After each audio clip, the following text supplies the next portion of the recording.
لم يكن متوقعا أن يمر يوم على السودان وهو مجرد من سفن تجوب بحار العالم، لكن ذلك يحدث الآن. آخر ما تبقى من أسطول قوامه 15 باخرة، هاتان السفينتان الراسيتان في الميناء تنتظران إنزال العلم إيذانا بالبيع، وخلف ذلك أسباب تروى. انهارت، يجي إنسان مدير جديد ما يفهم تقول أنت في إيه، عنده بطانة من حوله هي بتسيسه، ما عارف البحر هو إيه، فابتدت الشركة هو في الآخر وصلت يبيعوا بابور ورا بابور، يبيعوا بابور ورا تسويق، ما في شغل ما في.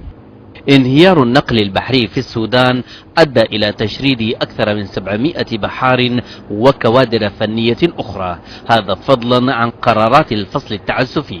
مأساة لم تشمل فقط ما كان يوما ثاني أكبر أسطول في أفريقيا، بل وسعت أسرا كان البحر ملاذها. الآن الشركة اتدمرت، انتهت، في فساد نقابي، في فساد إداري، في فساد مالي داخل الشركة، ونحن عندنا ما يثبت هذا الكلام ورفعناه وتكلمنا كثير جدا، لكن ما في زول بيخبروا. يبدو أنه أنا تخيلي أنه رئيس الجمهورية جنع من خير فيها صراحة يعني. المسؤولون في الخطوط البحرية يقولون إنهم بصدد تجديد الأسطول، لكنهم يعترفون بأن الأمر دونه تحديات كثيرة. لا يوجد أي فساد في الشركة، لا مالي ولا إداري، كويس. وأنا يمكن زي ما قلت لك إنه هذه الشركة مبنية على أساس يعني حتى لا توجد فيه طريقة لأي ممارسة فاسدة يعني. والآن تمت ترتيبات شراكة لنقل الماشية، وأيضا في الطريق شراكة لنقل الركاب.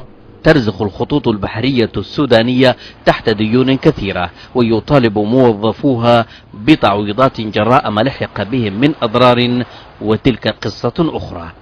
لم يبقى من أسطول الخطوط البحرية السودانية المنهار سوى هذه الباخرة، وأخرى تسمى دارفور، وكلتاهما معروضة للبيع. الطاهر المرضي، الجزيرة، من ولاية البحر الأحمر، بورت السودان.